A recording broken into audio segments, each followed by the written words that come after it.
The moment I saw the envelope on the kitchen table, I knew my marriage had already ended without my permission. It wasn't ripped open, it wasn't hidden, it was placed right in the center like someone wanted me to find it the second I walked in. My name was written on the front in Rachel's handwriting, clean and controlled, the same handwriting she used when she signed holiday cards for friends who still believed we were a perfect couple. I stood there in the quiet of our house in suburban Ohio, the kind of quiet that usually feels safe but now felt staged, like the air itself was waiting for me to react. The clock above the stove ticked louder than it should have, each second stretching out like it was giving me time to decide who I was about to become. I didn't touch the envelope at first. I just looked at it, because once you touch something like that, it becomes real in a way you can't undo. I could still smell coffee from the morning, still see the 2 mugs we had left in the sink like nothing unusual had happened that day. Rachel had left earlier than usual, saying she had errands to run in downtown Columbus. Nothing out of the ordinary, nothing worth questioning. That was the problem with the last few months. Nothing ever seemed worth questioning until it was already too late. I finally picked up the envelope, feeling the weight of it in my hands even though it was just paper, and slid my finger under the seal. Inside were neatly stacked documents, the kind that don't belong to love stories anymore. Divorce papers. Pre-filled. Organized. Prepared. My full name already printed in multiple places like someone had been practicing erasing me for weeks. I sat down slowly at the edge of the kitchen chair, not because I was weak but because my legs didn't seem to understand the message my brain was trying to send. This wasn't a surprise argument. This wasn't a misunderstanding. This was execution paperwork disguised as conversation. I flipped through the pages, noticing details I didn't expect to be so precise. Bank references, shared accounts, property division drafts, even a proposed timeline as if the ending of our marriage had already been scheduled like a meeting I was late for. My mind kept trying to find a version of this that made sense, a version where Rachel would sit across from me and explain this calmly, where there would be a reason that didn't feel like it had been built behind my back. But every page I turned made that version weaker. I leaned back and stared at the ceiling for a moment, letting the reality settle in without fighting it. Our house wasn't large, just a 2-story suburban home we bought 7 years ago, when everything still felt like it was growing in the same direction. I remembered the day we signed that mortgage, how we talked about staying here for decades, maybe raising kids, maybe repainting the walls together when they started to fade. Now those same walls felt like witnesses to something I had missed happening right in front of me. I placed the papers back on the table exactly how I found them, because something about disturbing their position felt like admitting defeat. Then I heard the front door unlock. The sound of the front door unlocking made me instinctively straighten up, even though I had no idea why I was reacting that way. Rachel walked in like nothing in the world had changed, like there were not legal documents sitting on our kitchen table waiting to rewrite the last 8 years of our lives. She was wearing a light gray blazer, her hair still perfectly in place, and she had that calm expression she always used after long days, the one that suggested she had already mentally left work behind before even stepping inside the house. She paused when she saw me sitting there, then glanced briefly toward the table where the envelope sat exactly where I had left it. There was no surprise in her face, no panic, no hesitation. Just recognition. That was the moment I understood this was not a sudden decision for her. This had been planned long before I ever saw it. She set her purse down on the counter and loosened her coat sleeves slowly, almost deliberately, as if she was giving me time to speak first, but I found myself unable to match her calm. My voice came out quieter than I expected when I finally asked how long she had been preparing this. She did not answer immediately. Instead, she poured herself a glass of water, took a sip, and leaned back against the counter as if we were discussing something as ordinary as grocery lists or weekend plans. Then she said it had been a process, not an impulse, and that I should sit down because we needed to talk through everything properly. The way she said it made it sound almost reasonable, almost structured, like this was just another life decision we were both supposed to accept. I looked down at the papers again, flipping to the first page where my name was printed again and again, each line reinforcing the same reality. She explained that she had already consulted someone, that everything had been organized carefully to avoid unnecessary complications, and that this was meant to be straightforward for both of us. Straightforward was not the word I would have chosen. I asked her when exactly she decided this was the direction our life was going, and she hesitated for the first time, just long enough for the silence to feel heavier than her words. She said things had changed over time, slowly, in ways that were difficult to explain in a single conversation. I tried to think back over the past year, searching for moments I might have missed, signs I might have ignored, but everything I remembered felt ordinary at the time, too ordinary to predict this. She moved toward the table and finally sat across from me, resting her hands lightly on the surface between us, her posture controlled, almost rehearsed. She said she did not want conflict, that she wanted clarity, and that if I signed, we could both move forward without dragging things out. The word signed landed differently in that moment. It was no longer just ink on paper. It was permission. It was acceptance. It was the final step of something she had already walked through without me. I looked at her carefully, trying to find some trace of uncertainty, but all I saw was resolve.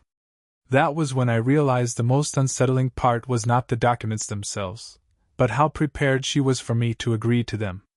Rachel remained seated across from me, her hands folded in a way that felt almost rehearsed, as if this conversation had already happened in her mind many times before it ever reached reality.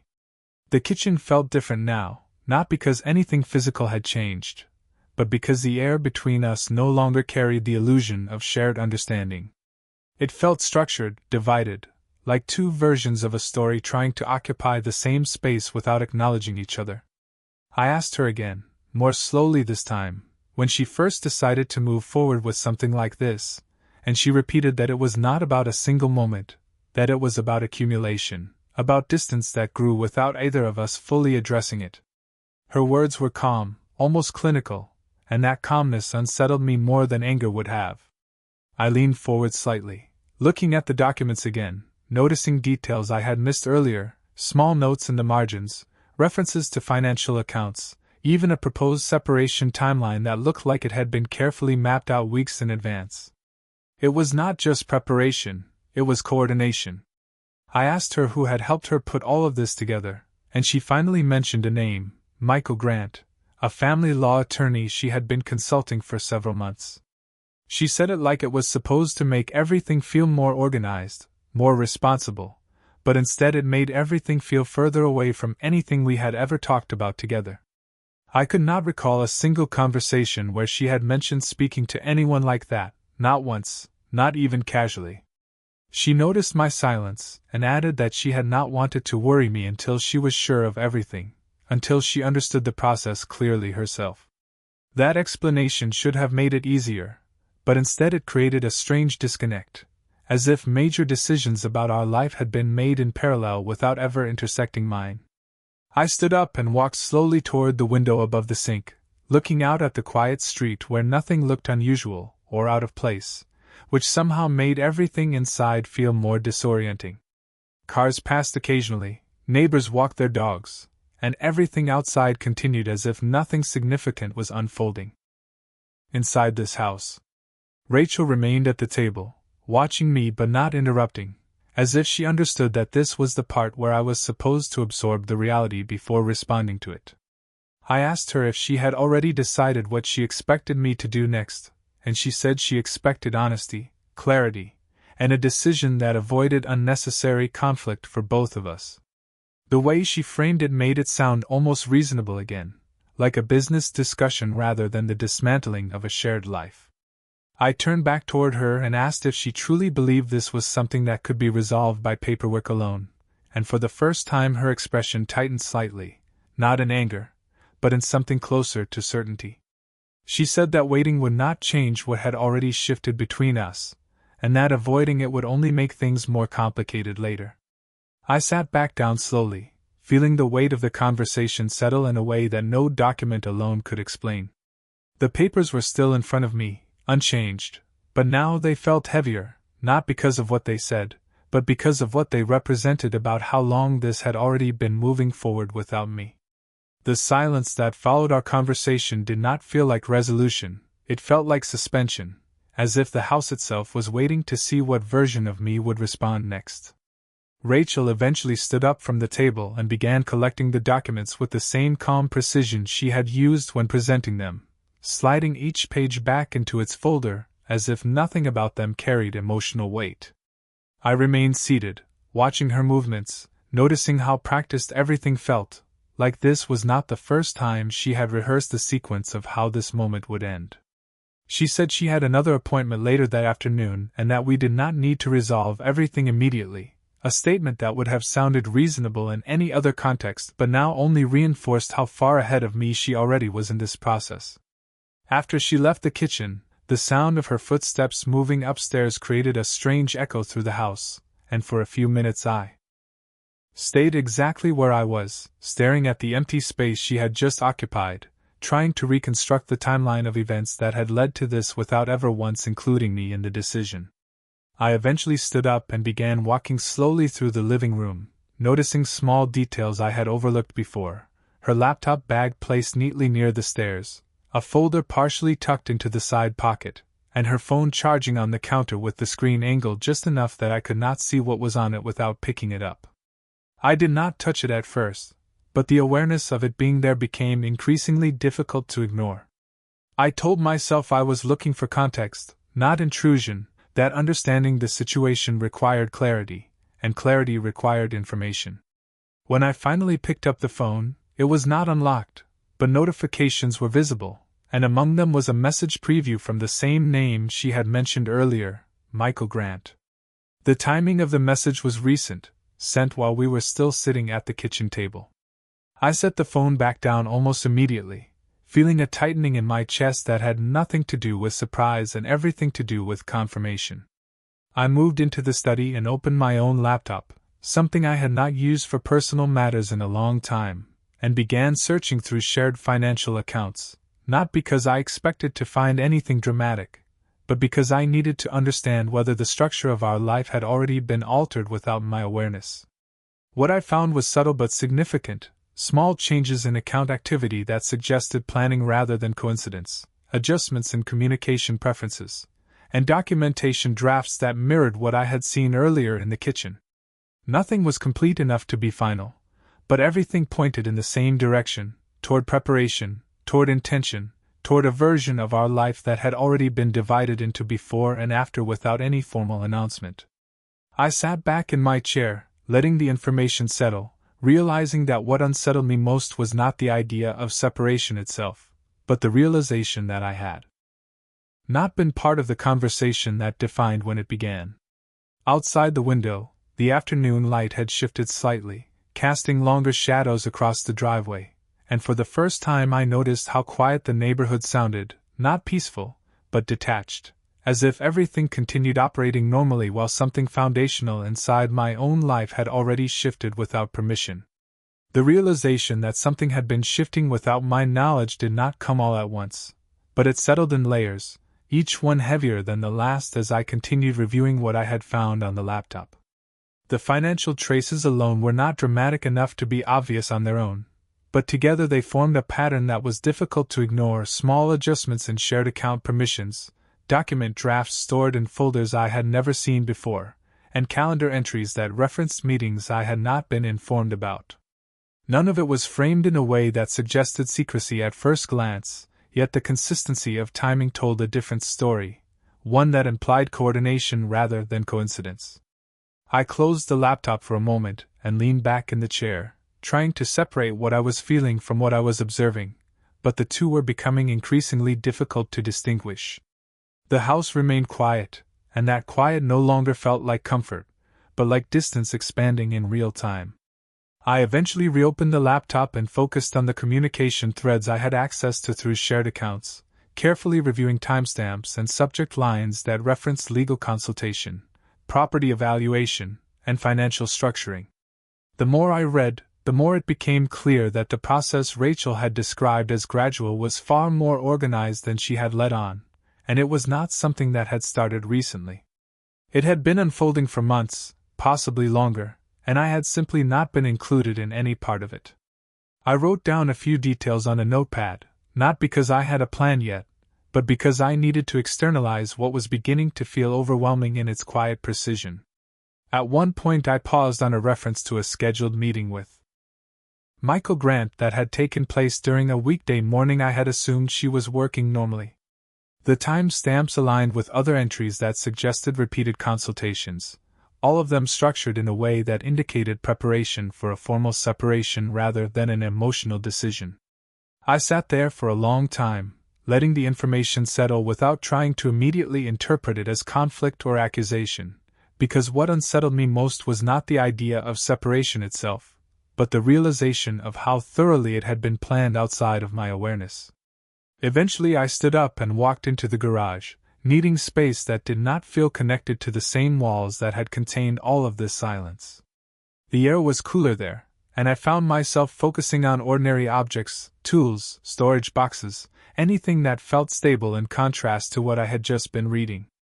I told myself I needed clarity rather than reaction, and clarity meant understanding whether this was still something unfolding or something already concluded without my input. When I returned inside, I checked my phone again and noticed another message preview referencing a timeline adjustment and confirmation of documentation readiness. It was brief, procedural, and entirely detached from anything that would normally be associated with a shared life decision. I did not respond, but I began to understand that the structure around me was no longer centered on discussion, it was centered on completion.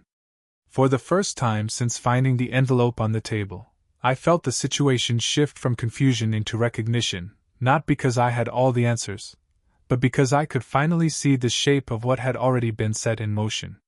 The next morning arrived without any sense of relief, only a continuation of the same unresolved weight that had settled into every corner of my thoughts. I had barely slept, not because of noise or disturbance, but because my mind refused to settle into anything resembling rest. Each time I closed my eyes, I saw fragments of documents, timestamps, and names that no longer felt like neutral information but like pieces of a structure I had been excluded from. Rachel moved through the morning routine as if nothing had changed, preparing coffee, checking her phone, and responding to messages with the same calm efficiency she always had. That normality, however, no longer felt reassuring. It felt like contrast. I watched her briefly from the kitchen table, noticing how effortlessly she maintained balance between what she knew and what she was not saying. When she finally looked at me, her expression carried no tension, only quiet readiness, as if she expected me to arrive at a conclusion on my own without further prompting. She mentioned that Michael Grant had confirmed the paperwork would be ready for review later that day, and that if I wanted to avoid unnecessary delays, I should be prepared to finalize my position soon. Her tone was not forceful, but it carried the structure of someone who believed the outcome was already understood. I did not respond immediately. Instead, I focused on the simple act of holding my coffee mug, grounding myself in something physical while the conversation around me remained entirely abstract in its consequences. After she left the room, I remained seated for a while longer, reviewing everything I had pieced together over the past 24 hours. The consistency of her actions no longer felt like separate decisions, but like steps in a sequence that had been executed with intention long before I became aware of it. I took out the notes I had written the night before and began organizing them into categories, not for legal preparation, but for mental clarity. Financial structure, communication patterns, consultation timelines, and document references all pointed in the same direction, not toward conflict in the present, but toward resolution that had already been designed in advance. Later that morning, I drove around the neighborhood without a specific destination, simply needing space to think without the presence of the house pressing in on me. The streets looked unchanged, familiar houses, routine traffic, people continuing their daily schedules without interruption, and that contrast made my situation feel even more isolated. I stopped at a small parking lot near a local grocery store and sat in the car for several minutes, reviewing the idea that what I had been interpreting as a sudden development was in reality a long process that had reached its final stage without my participation. When I returned home, I noticed a second envelope had been placed near the original location on the kitchen counter, this one thinner but clearly official in structure. I did not open it immediately. Instead, I stood there for a long time, understanding that whatever was inside was not a beginning or even a continuation, but a confirmation. The realization that I was no longer being asked to engage in a decision, but to respond to one already made, settled in with a clarity that removed uncertainty but replaced it with something far heavier.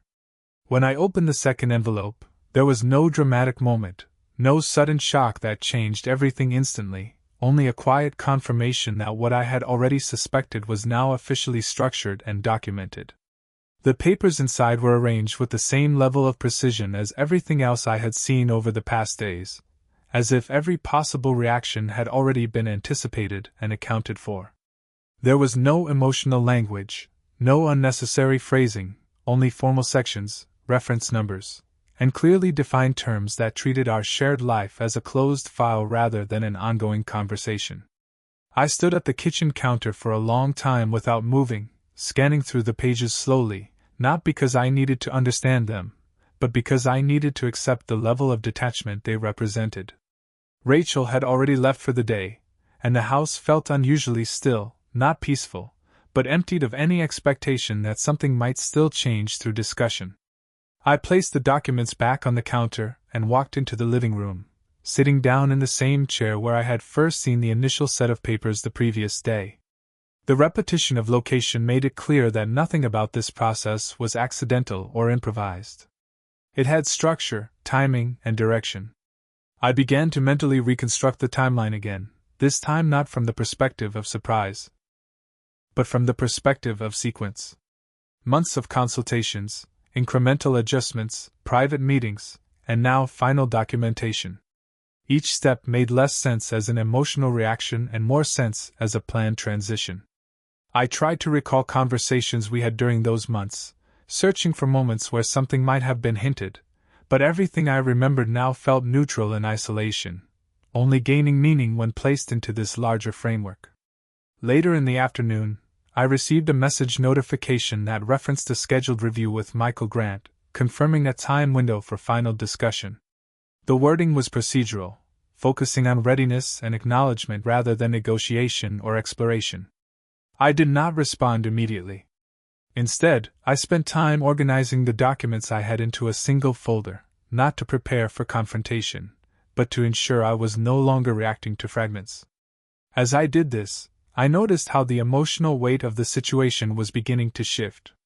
It was no longer confusion or disbelief, but recognition of structure. Even the silence of the house now felt intentional, as if it was part of the same process rather than an absence of communication. When Rachel returned briefly in the evening, she did not ask about the documents, and I did not bring them up.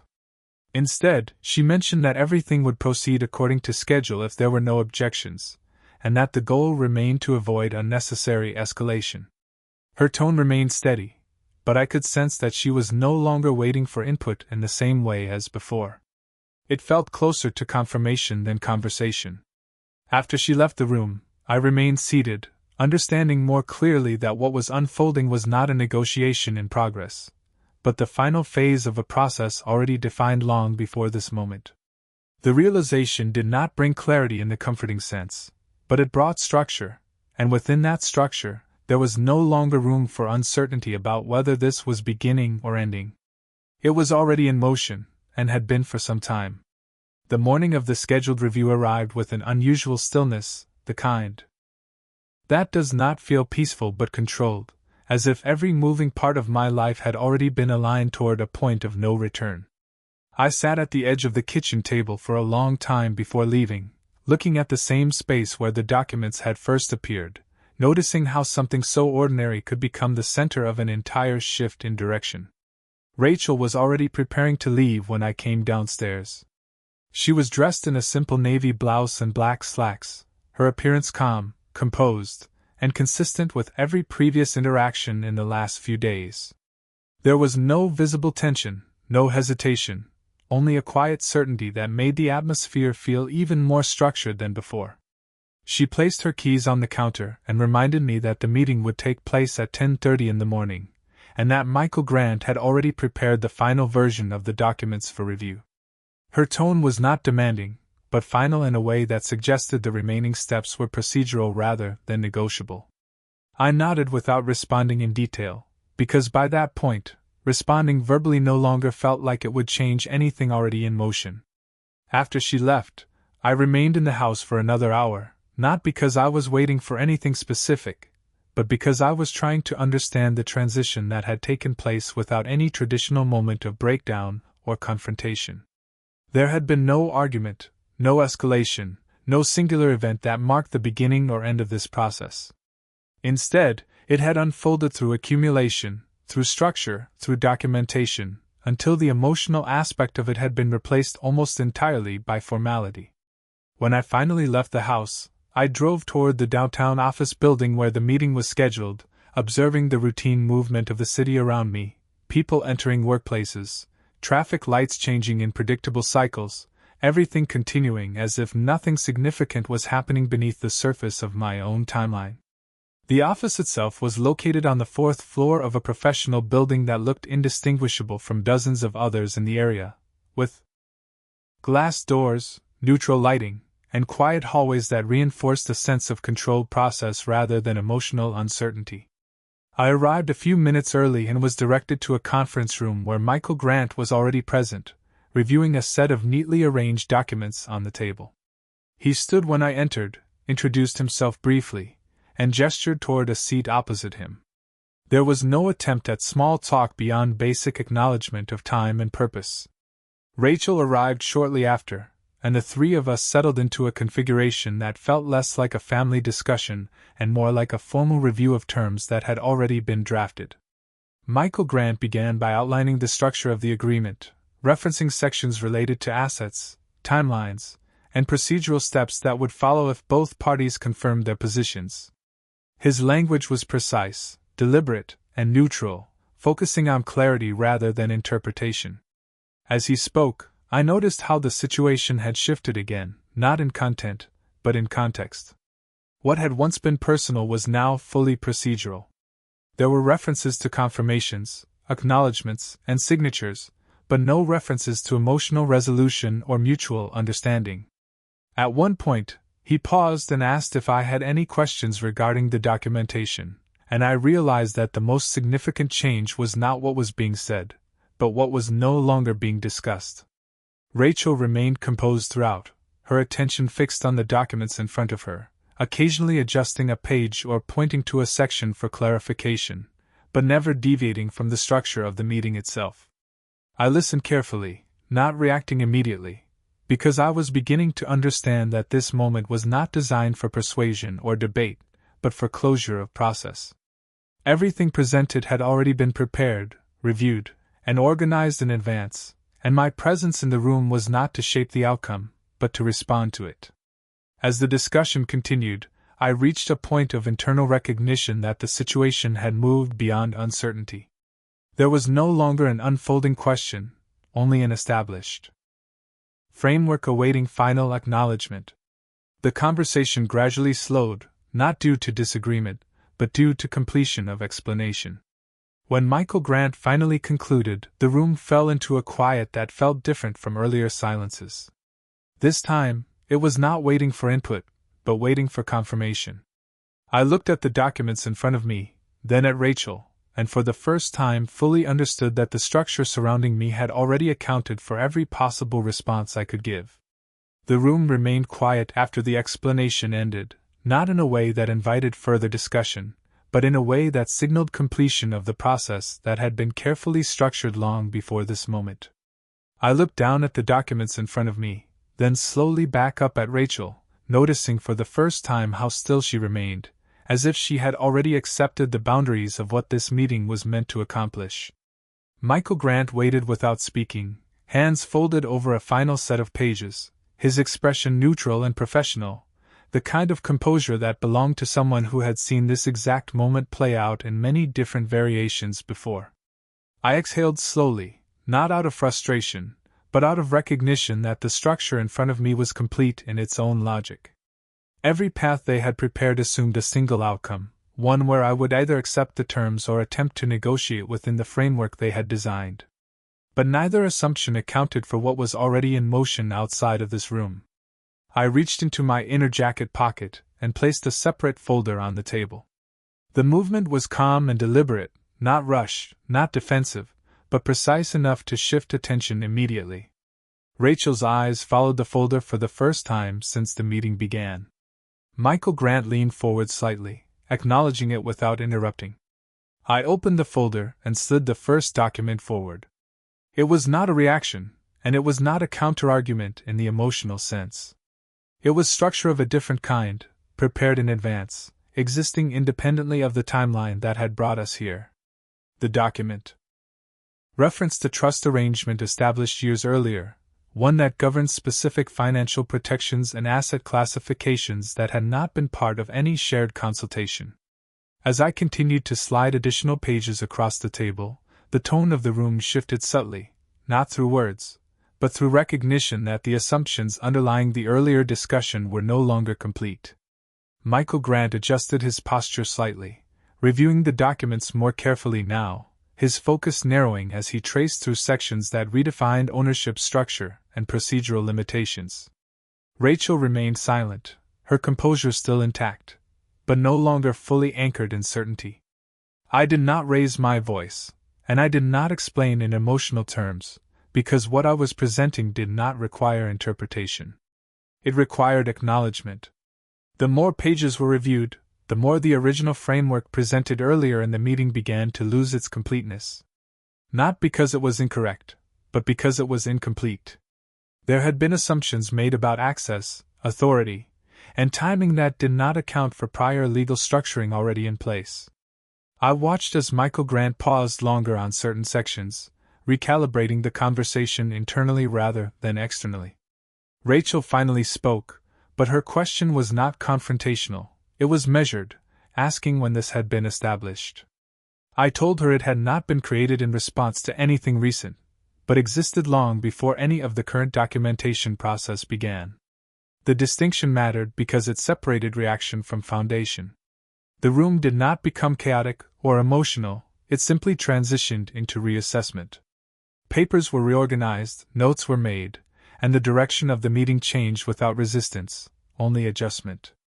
What had been presented earlier as a final procedural step now required reconsideration of its underlying assumptions. As the conversation slowed again, I understood that nothing in this process had been about winning or losing in the way it might appear from the outside. It had been about which structure remained valid once all layers were visible. And in that moment, with all documents now on the table, it became clear that the outcome they had prepared for no longer existed in the form they had expected. The silence that followed was no longer about waiting for a decision. It was about recognizing that the decision had already been made at a level that existed outside the timeline of this meeting.